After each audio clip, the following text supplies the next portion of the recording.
Hello everyone.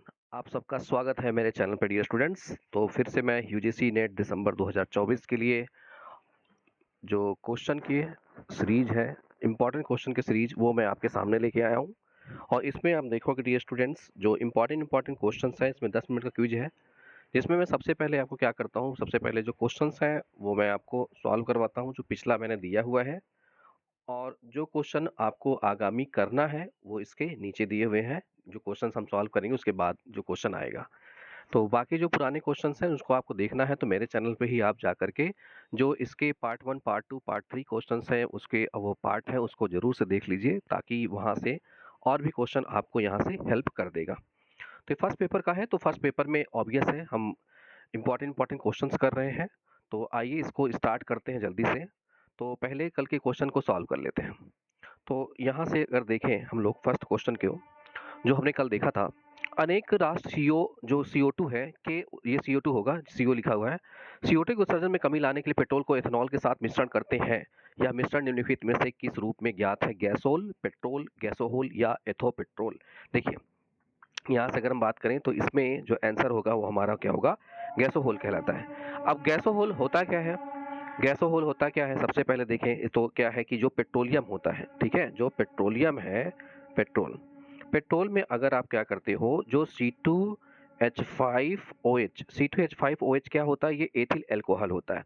Ethyl alcohol को मिलाते हैं, तो कितना मिलाते हैं ये अमाउंट? अभी जैसे कि अगर उसकी बात किया जाए SDG की, तो सस्टेनेबल डेवलपमेंट गोल की, सस्टेनेबल डेवलपमेंट गोल में अगर देखें तो जो मात्रा है वो मात्रा 20% है।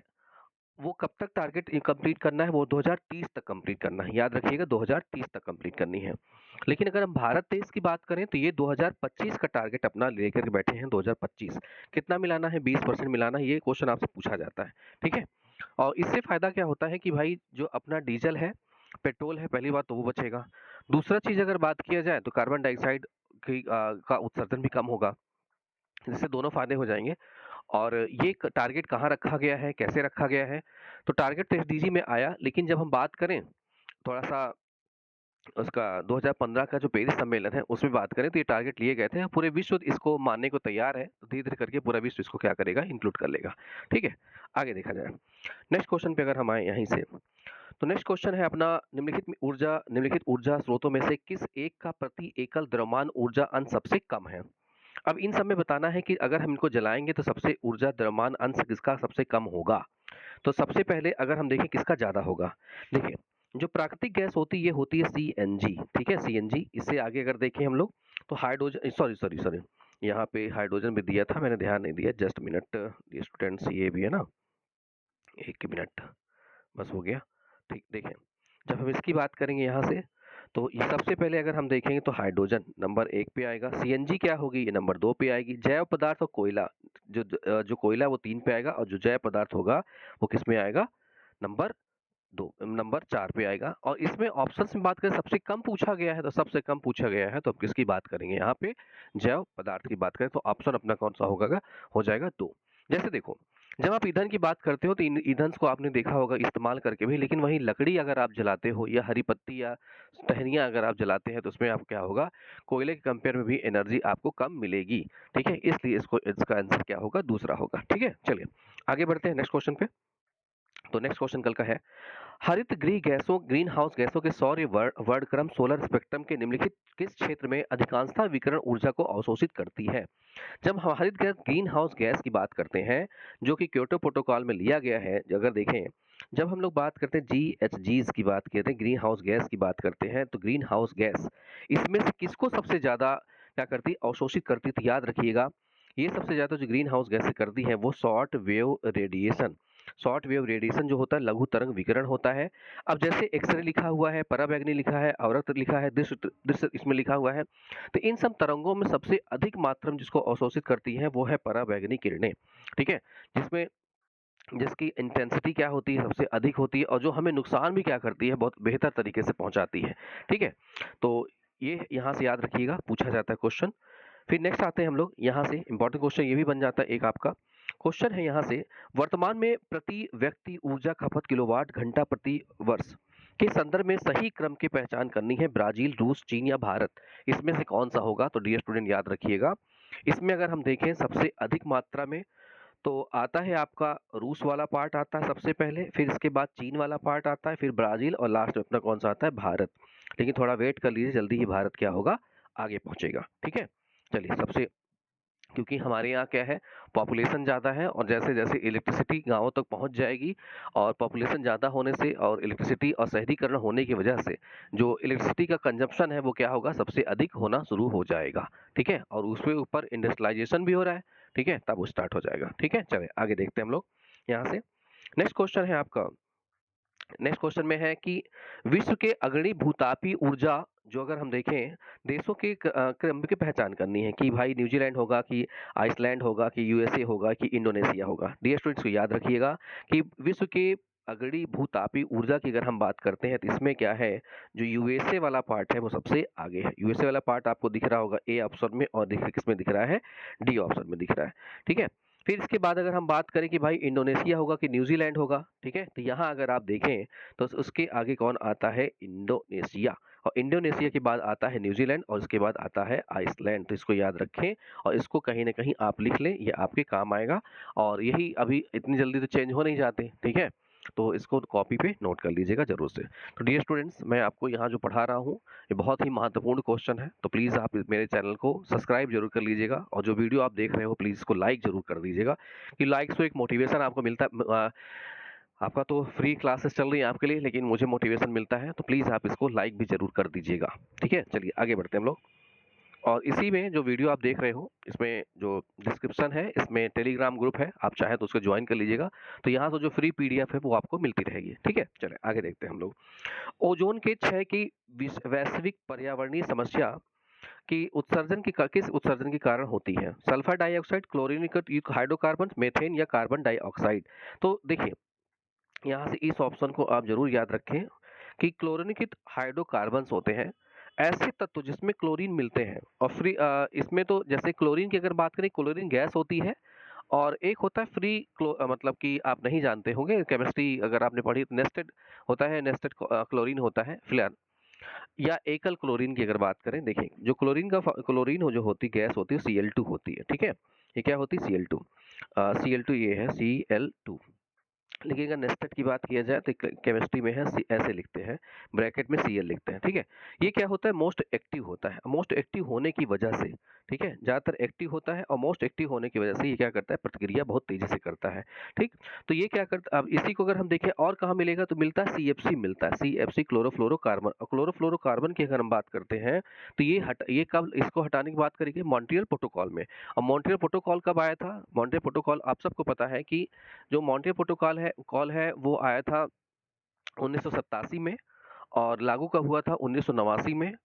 तो 1987 1989 ये डेट आपको याद रखने हैं और ये प्रोटोकॉल याद करना है। और इसकी जगह पे क्या आया था HFC आई थी और HFC ग्रीन हाउस गैस है जो कि हटाने की बात करी गई कहाँ पर क्योटो प्रोटोकॉल में हटाने की बात करी गई, ठीक है? तो ये दोनों प्रोटोकॉल बहुत इंपॉर्टेंट है, याद रखिएगा।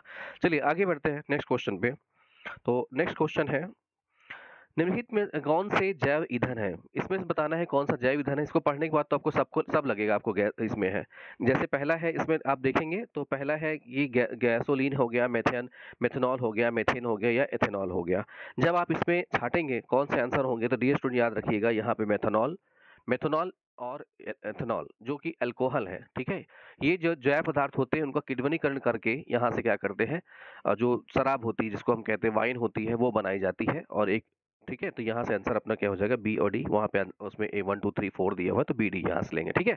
चलिए आगे बढ़ते हैं नेक्स्ट क्वेश्चन पे। नेक्स्ट क्वेश्चन है प्रचुरता की दृष्टि से बायोगैस के विभिन्न घटकों को सही क्रम में व्यवस्थित करना है। Ammonia, hydrogen sulphide, methane, carbon dioxide.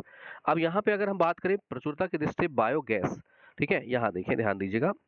तो देखिए यहाँ हमसे पूछ रहा है प्रचुरता की दृष्टि से विभिन्न घटकों के सही क्रम की व्यवस्थित करना है कि भाई बायोगैस कौन कौन सा प्रकृति में अच्छे से अवेलेबल है। तो यहाँ अगर देखें तो मेथेन है, कार्बन डाइऑक्साइड है। देखिए ये मेथेन हो गया और ये हमारा कार्बन डाइऑक्साइड हो गया। जब आप इसमें देखेंगे कि सबसे अधिक मात्रा में अवेलेबिलिटी अगर हम देखें यहाँ से बायोगैस की अगर हम बात करते हैं सबसे ज़्यादा हमें क्या मिलता है डी वाला मतलब कार्बन डाइऑक्साइड मिलता है। उसके बाद अगर हम चले जाएँ तो हमें मेथेन मिलती है, फिर इसके बाद चले जाए तो हमें अमोनिया मिलती है और फिर देखें तो यहाँ पे यहाँ एक मिनट हाँ ठीक है। फिर इसके बाद देखा जाए तो कौन सा है यहाँ से, ये अमोनिया। अमोनिया के बाद कौन सा है, हाइड्रोजन सल्फाइड। यहाँ पे डियर स्टूडेंट एक मिनट रुक जाइए डियर स्टूडेंट्स, ये ऑप्शंस में थोड़ा प्रॉब्लम है, एक मिनट रुक जाइए। Carbon dioxide, methane, ammonia, D D एक ही दिया हुआ है, कार्बन डाइऑक्साइड, इसको सही कर लीजिए, करेक्ट कर लीजिए, ऑप्शन इसका उल्टा दिया हुआ है। ठीक है, सबसे पहले कौन सा होगा, नंबर 1 पे कौन होगा, कार्बन डाइऑक्साइड होगा, सॉरी नंबर 1 पे कौन होगा, हाँ ठीक है कार्बन डाइऑक्साइड, दूसरे पे होगा कौन, मेथेन, तीसरे पे होगा अमोनिया, और चौथे पे होगा हाइड्रोजन सल्फाइड। ठीक है, इसको सही कर लीजिएगा, यहाँ पे ऑप्शन नहीं दिया ये। अगर यहाँ पे क्या होगा, सबसे पहले अगर हम बात करें तो डी होगा, सी होगा, ए होगा, फिर बी होगा। ठीक है, ये याद कर लीजिएगा। चलिए आगे देखते हैं नेक्स्ट। सूची 1 को सूची 2 से हमें क्या करना है, मिलाना है। एक तरफ अगर देखें तो यहाँ पे दिया है सूची 1 ऊर्जा के स्रोत दिए हैं, और दूसरी तरफ देखें तो पर्यावरणीय प्रभाव दिया हुआ है। एक तरफ है यहाँ से पवन ऊर्जा दिया हुआ है, दूसरा तापीय ऊर्जा दिया हुआ, तीसरा जल विद्युत ऊर्जा दी है, तीसरा चौथा क्या है, प्रकाश वोल्टी ऊर्जा। अब इससे पर्यावरण पर प्रभाव क्या पड़ेगा, तो पवन ऊर्जा क्या कर सकता है भाई, पक्षी और चमगादड़ इससे लड़ जाएंगे, खतरनाक होता है भाई इसके लिए, तो ए का क्या हो जाएगा, थर्ड हो जाएगा। फिर अगर तापीय ऊर्जा की बात किया जाए, अब तापीय ऊर्जा से भाई ग्रीन हाउस गैस तो आप निकालोगे ही निकालोगे, जैसे कार्बन डाइऑक्साइड हो गया, इन सब की बात किया, सल्फर डाइऑक्साइड की बात करें, या नाइट्रोजन के सल्फाइड्स की बात किया जाए, जो कोयला आप जलाएंगे तो ठीक। फिर इसके बाद हम जल विद्युत ऊर्जा की बात करें, और जल विद्युत ऊर्जा में क्या करो, आप बांध बनाओगे तो जो नदियां हैं उनका जल आप रोकोगे, और जब नदियों का जल रोकेंगे तो ऑब्वियस से बाढ़ आएगी। बाढ़ आएगी तो क्या होगा भाई, नदियों के किनारे जो वनस्पतियां हैं उनका क्षय हो जाएगा। ठीक है, तो यहाँ से याद रखना है आपको। प्रकाश वोल्टी ऊर्जा, प्रकाश वोल्टी ऊर्जा है, जब जो प्रकाश वोल्टी ऊर्जा में जो प्लेट्स इस्तेमाल करी जाती है, कल को वो खराब हो जाएंगी, खराब होने के बाद जब आप उसको जलाओगे, उसका निस्तारण करना चाहोगे, तो उसमें क्या है, विषाक्त अपशिष्टों का उत्पादन। ठीक है, यहाँ से क्या होगा, डी का 4, आंसर कौन सा हो जाएगा अपना, डी। ठीक है, याद रखिएगा। आगे बढ़ते हैं नेक्स्ट क्वेश्चन पे। तो नेक्स्ट क्वेश्चन है आज का, जी लास्ट क्वेश्चन था, लेकिन इसके बाद हम देखेंगे कल के क्वेश्चन के लिए कौन कौन सा रहेंगे। तो नीचे तो कथन दिया गया है, एक अभिकथन के रूप में है और दूसरा उसका कारण है। तो यहाँ देखते हैं हम लोग, पहले हम लोग अभिकथन देख लेते हैं। भूतापी तरल लवणों और हाइड्रोजन सल्फाइड व नाइट्रोजन के ऑक्साइड जैसे अन्य प्रदूषकों से क्या होते हैं, समृद्ध होते हैं। तो बिल्कुल सही बात है, ये याद रखिएगा कि भूतापी जो तरल लवणों और हाइड्रोजन सल्फाइड व नाइट्रोजन के ऑक्साइड से बिल्कुल ये समृद्ध होते हैं।